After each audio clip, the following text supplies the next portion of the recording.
This video is going to cover the Platyhelminthes, otherwise known as the flatworms.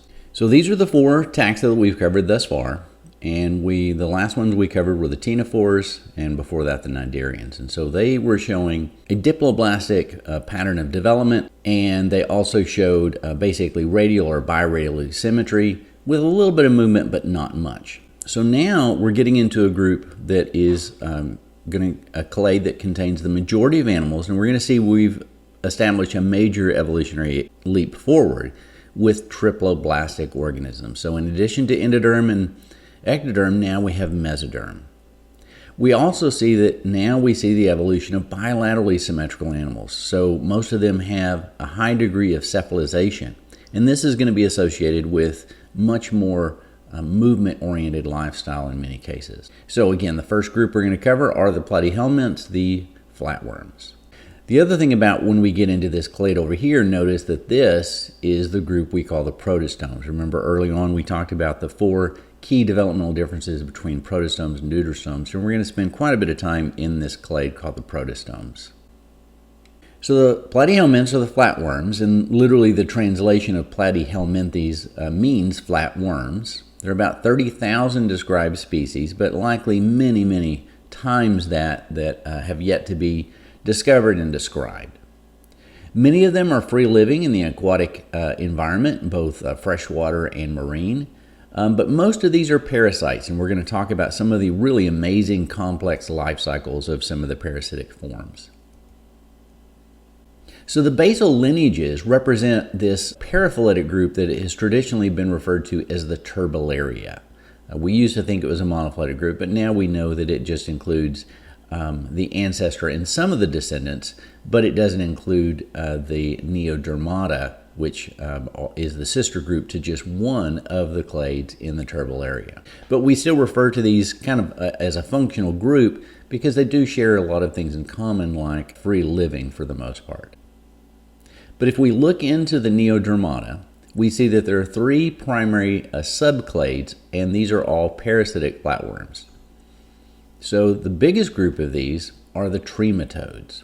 These are endoparasites of vertebrates, and again the largest group, but again one of the synapomorphies for the CaNeodermata is their parasitism of vertebrates.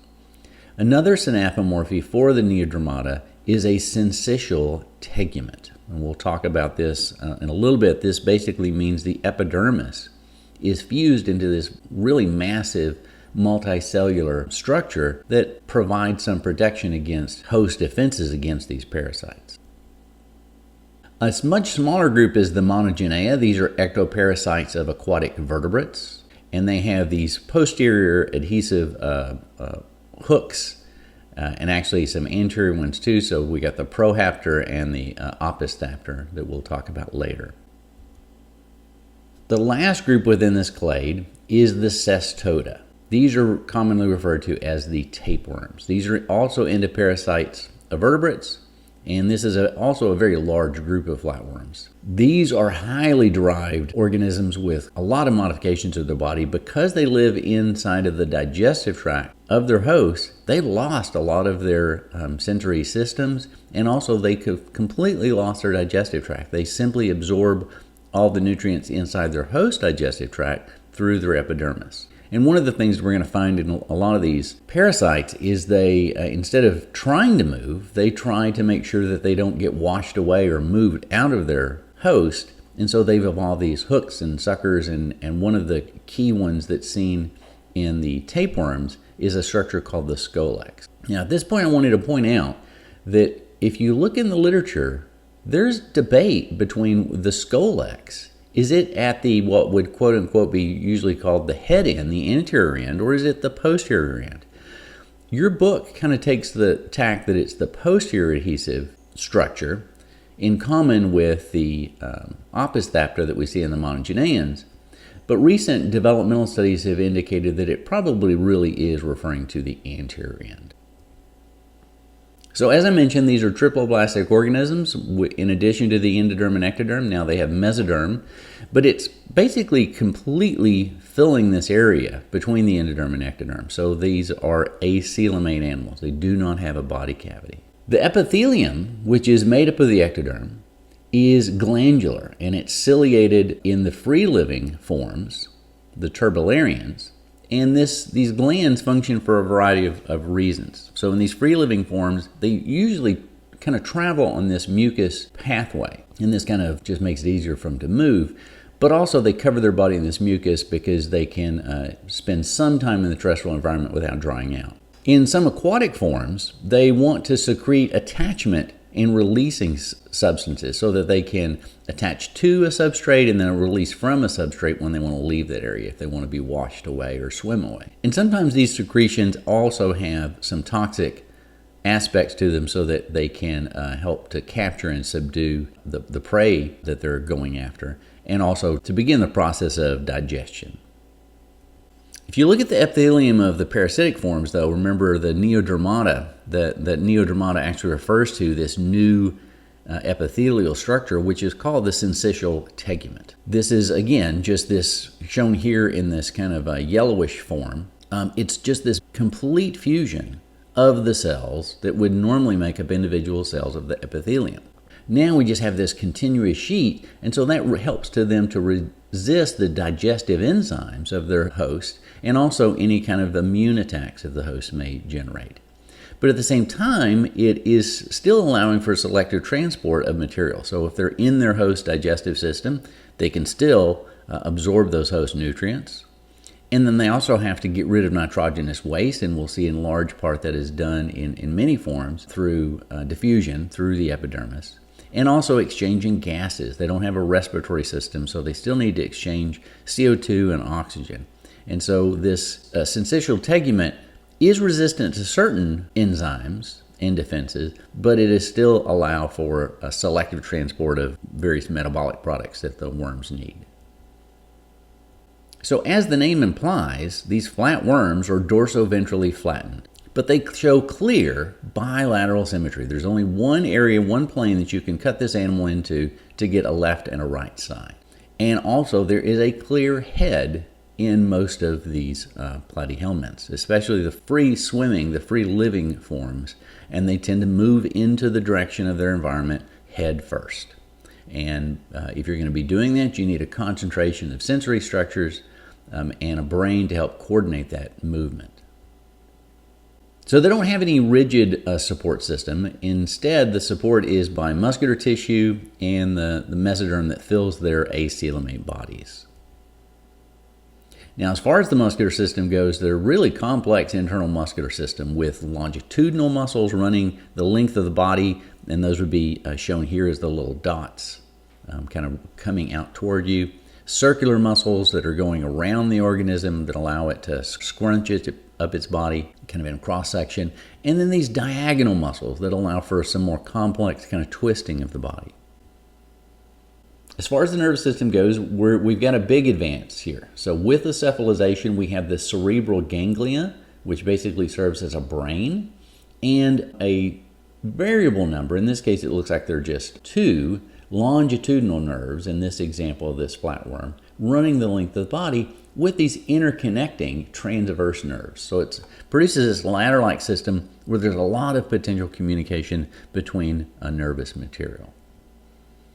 Again, part of what comes with cephalization is a concentration of sensory structures into the head end. So there are a number of mechanosensory structures spread throughout the body, but they can be concentrated in the head end and also around the pharynx. The pharynx is this structure that can stick out of their body for foraging, and it would make sense that you would have to have a nice sense of touch associated with that structure. And again, they're generally moving through their environment head first, and so it makes sense that that's where you want to concentrate your mechanosensory structures, your sense of feel, so that you can feel what you're getting into and also orient the body correctly. There are also concentrated in the head a number of chemosensory and photosensory structures, so that they oftentimes have ocelli, or these eye-like structures. They can't really show them here because they would be on top of the cerebral ganglion. And then these ear-like structures here, called the auricles, they kind of look like ears, but and that's why they're called auricles, but their true function is chemosensory. Now, there are a number of tactile receptors concentrated near attachment organs as well in the parasitic forms. Again, they want to make sure that they're attached inside or on top of their host so that they don't get removed, and so they get a good sense of how firmly they are attached. This is the scolex of a tapeworm, and you can see it's got these hooks, but it also has a number of suckers to help them attach to their host. And then when we talk about Geneans, they have an opistaptor and a prohaptor that we'll talk about. All right, so when we talk about movement, there are really two different major, very different classes of movement. The free-living forms typically are trying to move. Okay, so they're oftentimes moving on mucus trails, and then they move with their ciliated epithelium. But there are some that have the capability of swimming by undulating that really complex musculature that they have with that sensory coordination they have with that well-developed nervous system. So these ribbon-like movement of some of the marine flatworms is really amazing to watch. So you should take some time to look at some of these on YouTube perhaps. On the opposite end of the movement spectrum are the parasitic flatworms that in most cases they're just trying to stay in place in their host or on their host. They don't want to get washed away or removed by the host. And so trematodes, the flukes, use a series of hooks and suckers and adhesive secretions to kind of glue themselves in their host. So here we have a human liver fluke, and it has this oral sucker on the anterior end, and then it has this ventral sucker as well. And the number and position of these is going to vary in different fluke species. So the anterior oral sucker, and then this ventral sucker, which is sometimes also referred to as an acetabulum. Cestodes, again, they have this structure called the scolex, which also varies with a number of hooks and suckers. And again, I already talked about the fact that, whether this is anterior or posterior part of the body, there's some difference of opinion there, but I think the genetics, the developmental genetics are suggesting that it really is an anterior structure, not a posterior structure. The monogeneans, again, have these two structures, suckers and claws. The anterior prohaptor, which is shown in this individual, it's kind of not really shown well there, but it would be kind of ringing this area here. And posterior, they have this opistaptor. And again, you can see that in different species, there are different kind of patterns of suckers and different patterns and numbers of the claws or hooks. So the free-living forms, as the term suggests, primarily are scavengers or predators. There are, we'll see in a little bit, some cases of commensals or parasites, but for the most part, they truly are free-living. They will eat a variety of microscopic organisms, but then they'll also tackle some larger animals like snails and earthworms and arthropods. Now, when they are going after these larger prey items, they will tend to wrap their body around them, extend their pharynx around the prey that kind of holds them, but also it secretes these paralyzing enzymes to subdue the prey and also begin the digestive process, kind of digesting them alive. And so here we see this darker colored individual, the flatworm, attacking, in this case, an earthworm. Now, when we talk about the parasitic forms, the trematodes are internal parasites that are feeding on the fluids and tissues of their host. And so they're excreting digestive enzymes to get that feeding going on host tissue. In the case of the liver fluke, it's associated with the liver and the bile ducts. Monogeneans are ectoparasites feeding on gills and scales of aquatic vertebrates, so fish primarily, and you can see some of these little bitty individuals shown here. Here's a close-up view of what they look like being attached to their opistaptor to this fish tissue. The cestodes live in the digestive tract of their host, and so they feed by directly absorbing the host digestive process. So they're letting the host do all the digestion for them, all the extracellular digestion.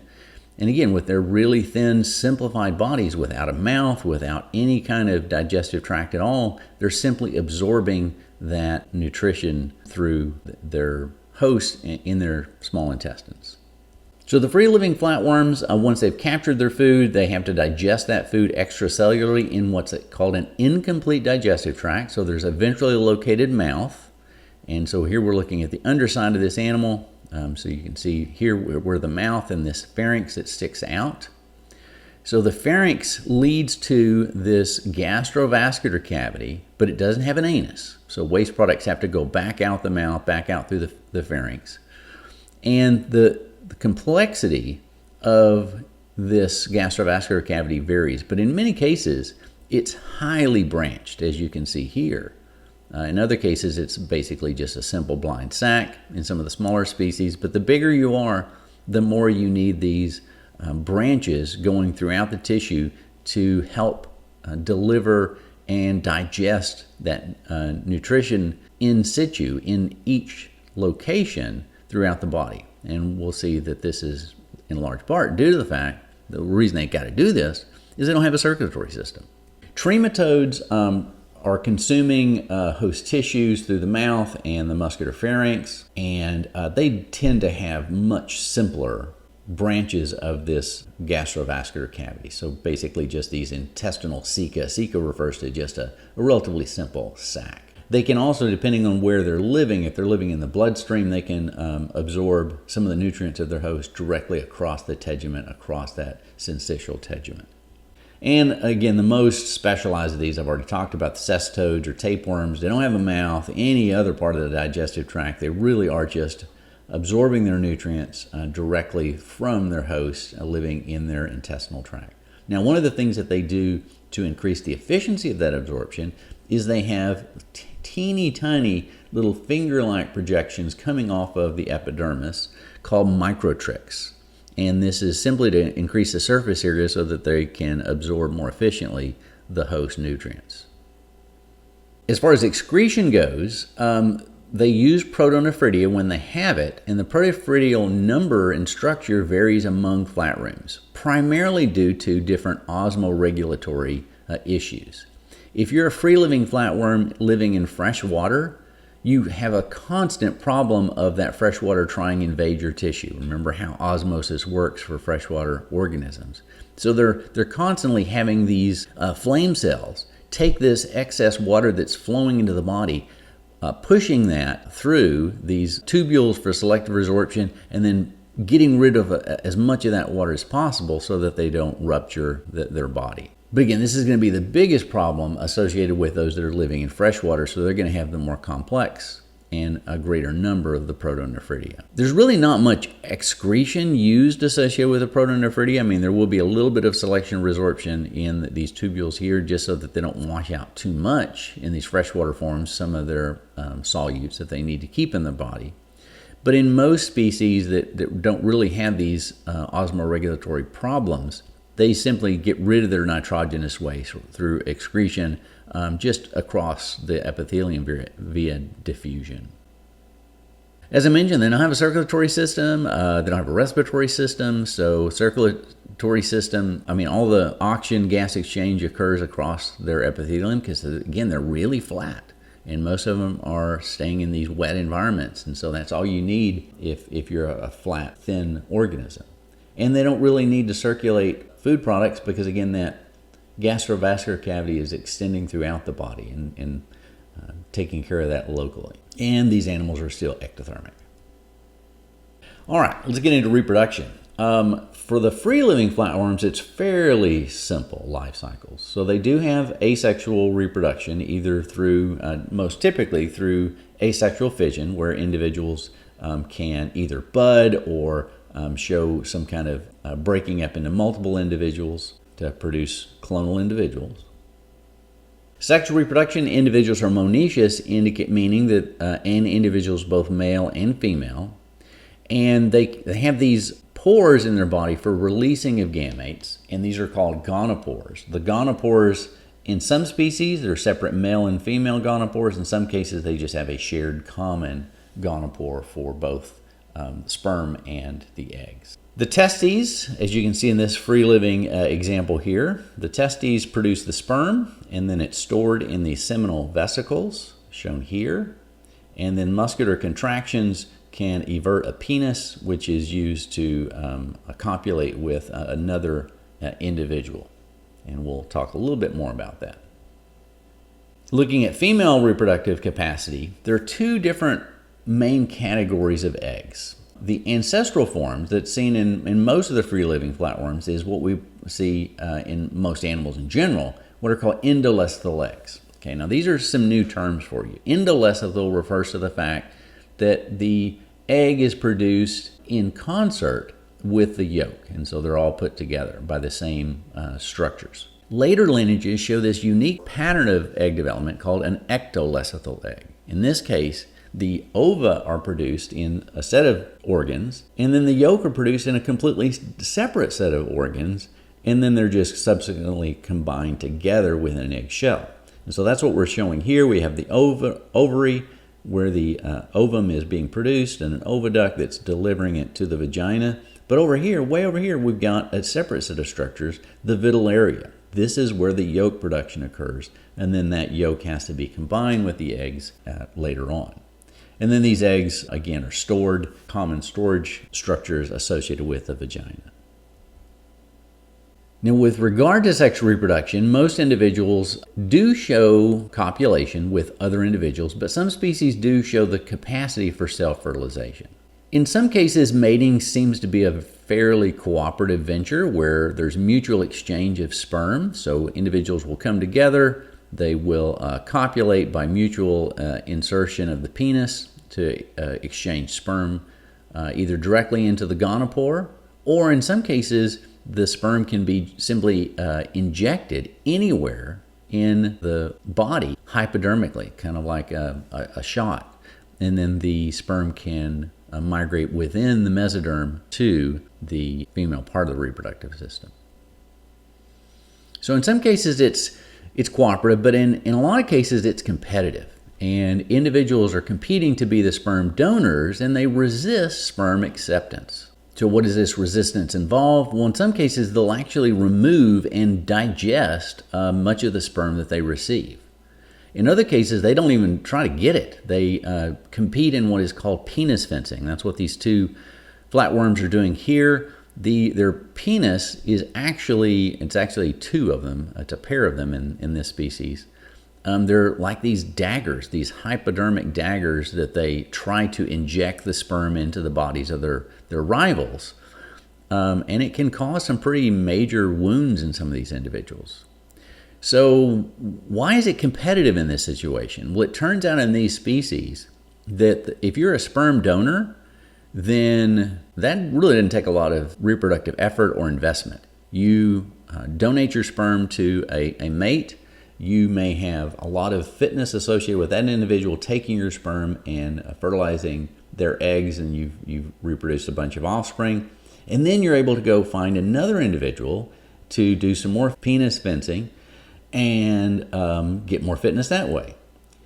But what's the opposite of that? So if you weren't successful in penis fencing and you received the big blow and you have to receive the sperm from the other individual, you're unlikely to be able to win in a future penis fencing competition. So you might as well just take that sperm and fertilize your eggs. You're going to get some reproductive success, but because of the nutritional and energy investment needed to raise those young, you're not going to be able to have as many offspring produced. And so that's why it's competitive in these species. As far as development goes, again, this is the first group that we've talked about in this large clade called the Protostomia. So these are protostomes. Most of them do show a spiral holoblastic cleavage. Most of them are oviparous or ovoviviparous. They may retain their young for just a little bit, but they don't provide any direct nutrition to the young when they're holding them. And then the free-living forms, there's just direct development of individuals. They don't really have any larval phases. Again, endolesethal eggs are the ancestral form, and they show a spiral cleavage. The later ectolesethal eggs, however, show some kind of bizarre, unique forms of cleavage that kind of combined aspects of radial and aspects of spiral. So it really is kind of a unique type that I just want you to know that it's unique and not worry about what it's specifically called. Well, the blastopore becomes an entrance, but again, because we're talking about an organism with an incomplete digestive tract, it doesn't become the mouth or the anus, it's really both. And then again, there's direct development of individuals. They don't have a larval phase. Now, when we get into the parasitic lineages, this is when it gets really interesting. They have some remarkably complex life cycles that involve several hosts. So in many species, they go through a number of hosts that involve the production of larvae that are produced asexually. And we call these hosts intermediate hosts, and they can be invertebrates or vertebrates. Oftentimes in trematodes, a gastropod, a snail or something like that is one of the more crucial intermediate hosts. Sexual reproduction is defined as the final definitive host use is a vertebrate. So the larval form that invades that final host then reproduces sexually to continue the life cycle. So let's go through some examples of this. So this is the liver fluke. I showed it to you earlier. So here we have a human as the final host as an example of this. It could also be a number of species in Clonorchis that could use other mammals as the final host. But if you're an infected individual, you have this adult fluke that's living in your bile duct. They mate, as we described earlier, and exchange eggs and sperm to produce this Myristidium larva that's contained within this egg. Okay, that is released into the water. If you get a contaminated water stream that has snails in it, they eat these eggs that release these Myristidium larvae. Then you go through a number of asexual reproduction cycles where they produce a number of different larval forms, the redia and the sporocyst. I don't want you to have to worry about those. I do want you to know the first larval form is the Myristidium. Then we go through a number of larval asexual reproduction cycles within the first intermediate host that then produces a final asexually produced larval form called the Cercaria. The Cercaria clearly is designed for good locomotion. These swim away from the intermediate host, and in this species, they embed within the tissue of another intermediate host that happens to be a vertebrate. So in this case, a fish. They actually embed within the scales and penetrate the tissue of this fish to form these cysts, which are called metacercaria. So metacercarial cysts are formed in the fish tissue, and then if a human comes along and eats this fish without cooking it, it can continue the life cycle. These cercaria, these metacercarial cysts, will release form that grows into the adult fluke once it reaches the bile duct.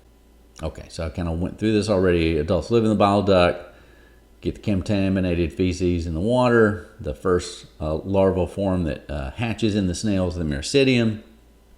And then we go through all those intermediate asexual forms that produce eventually the cercaria that swim into the fish and produce the cyst or metacercaria, these juvenile flukes that are then consumed by the final host, which produces the adult form that can reproduce sexually. So basically, cook your fish. Another form of trematode is called the blood fluke. It causes an illness called Schistosomiasis. This is a really big problem, especially in countries in Asia. In this case, it's similar. So we've got a human that's infected. It's living in the circulatory system. And you see that eggs are released. These hatch, in this case, directly into the Myristidium that then embeds itself within the snail. So the snail didn't have to actually eat the egg to release the Myristidium. It eventually produces a cercaria, but now there's no fish intermediate, right? This cercaria can just embed directly into your skin as a final host, just bypassing the fish. So if you are in an Asian country and you're crossing some streams, you know there are a lot of snails in there, you could be getting penetrated by these cercaria that are then going to invade your tissue, dig into your skin, get into your circulatory system, and establish an adult population. This group is a little different. I mentioned most of these are monoecious. In this case, they are dioecious, so they're adults that are male and female, as you can see here. And the cycle is continued by eggs being released into the intestines or the urinary tract to further contaminate water and continue the cycle. Now in North America, we have something similar called Schistosome Dermatitis. This is called swimmer's itch. This is, if you go swimming in some lakes in the northern part of the U.S., you can get invaded by these flukes that cause these major rashes. Well, why is it causing these rashes? So the cercaria are actually penetrating your skin, and it causes this rash because your immune system kills them. And so you're not a suitable final host. You're killing those flukes off, so that's the good part. The bad part is you're going to get this rash. Well, why are the cercaria invading your tissue? Well, they're just picking the wrong host.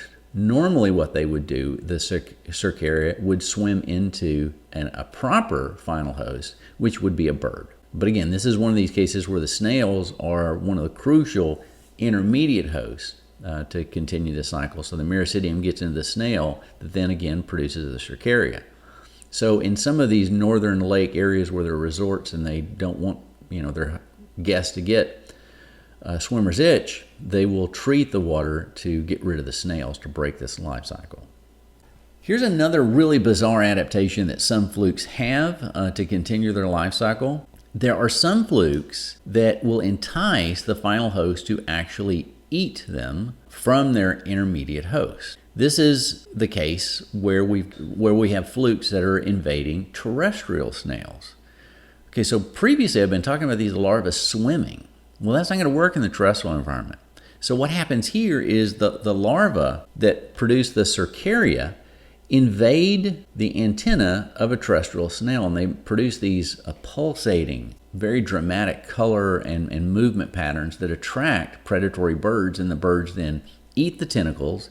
They get those cercaria that grow up to be adults and sexually reproduce in the birds, and then in the droppings, they land on the leaves, and then the snail will eat the leaves that are contaminated with those droppings. And that's how it continues that life cycle. So it's a cool adaptation to get around the issue of they don't have the capability of swimming.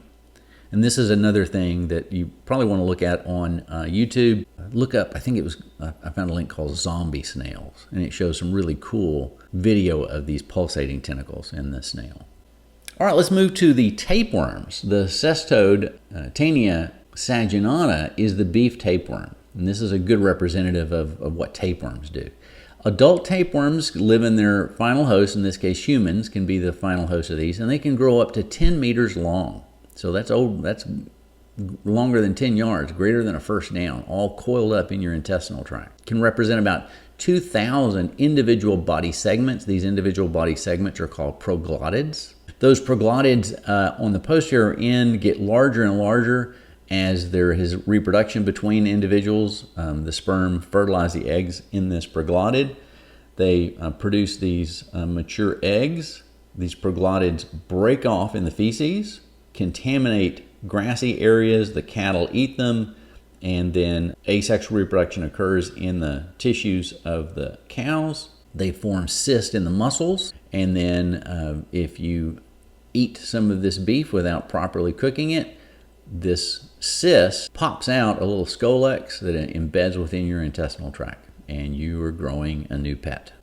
Okay, I got a little ahead of myself. Here's another slide that says some of the things I've already discussed in the previous slide.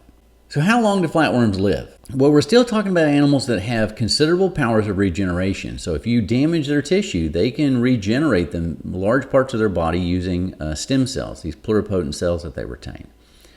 Some freshwater forms, it's been shown experimentally, can regenerate an entire new individual from as little as less than 1% of another individual's body. So that's incredibly ability to grow from a very small fraction of original body. And that's one form of asexual reproduction. Individuals have been shown to live in free-living forms in laboratory settings for more than 10 years. Some clonal lineages can exist really unchanged for decades, and this has been demonstrated by tapeworms and blood flukes that have been documented to live in infected patients for their entire lives, if not treated. Now, why someone would not want to treat those things, I don't know, but that apparently has occurred. What kind of defenses do they have? Well, some have chemical defenses in their epidermis, so they produce their own toxins. But again, some of these can consume cnidarians, as we mentioned previously, and they move these unfired nematocysts with their the cnidocytes with their nematocysts into their epidermis and use them for their own defense. And oftentimes these brightly colored ones, that's what they're doing. They're signaling to a potential predator, hey, look at me, here I am. I am brightly colored, and I'm indicating to you that if you try to eat me, I'm either going to be toxic or I'm going to hurt you. So we call this aposematic coloration, aposematic coloration. There's a surprising degree of sociality in some of the trematodes. Colonies of individuals can live within a single host, and there are two different larval forms living in these colonies. Some of the larvae are large reproductive individuals that are continuing the life cycle by producing additional larvae, the cercaria larvae that we've talked about, that are going to make it to that final host. Other larvae don't even try to reproduce. They represent these non-reproductive, what we call soldier castes. And what they do is they attack any other trematode that may try to invade their host. They want to use their host tissue for their sole reproductive benefit, and they want to compete with other potential flukes that are trying to invade that snail. And so these soldiers, these smaller, very mobile soldiers, would attack those other trematodes that are trying to parasitize their host. Some of the free-living flatworms I mentioned earlier are commensals, so they do have a living association with other organisms, or in some cases even they are parasites. So they can live and feed on the exoskeletons of arthropods, mollusks, and turtle shells, and whether they cross over from commensals to parasites just depends on how much of that tissue they eat and whether they are a problem for their host. And as we've mentioned previously, all the platyhelminthes in the CaNeodermata clade, which is the biggest clade, these are parasites. So most flatworms are parasitic. The free-living flatworms live in the freshwater, marine, and also moist soil environments, so they're pretty widespread, and that's why there's quite a few of them. The habitats of the parasitic ones, though, really were summarized associated with what host that they're found in the different species that we talked about previously. So I do want you to know some of those life cycles of the representative trematodes and cestodes I talked about. Ocean acidification could have some significant impacts on platyhelminthes indirectly, and that's because coral reefs are really an important habitat for many of the free-living species, and so we've already talked about how ocean acidification and also coral bleaching has led to problems with coral reefs. It's also been shown that ocean acidification has led to reduced survival of some of the larval forms in many of the parasitic species, and so it can negatively impact them as well.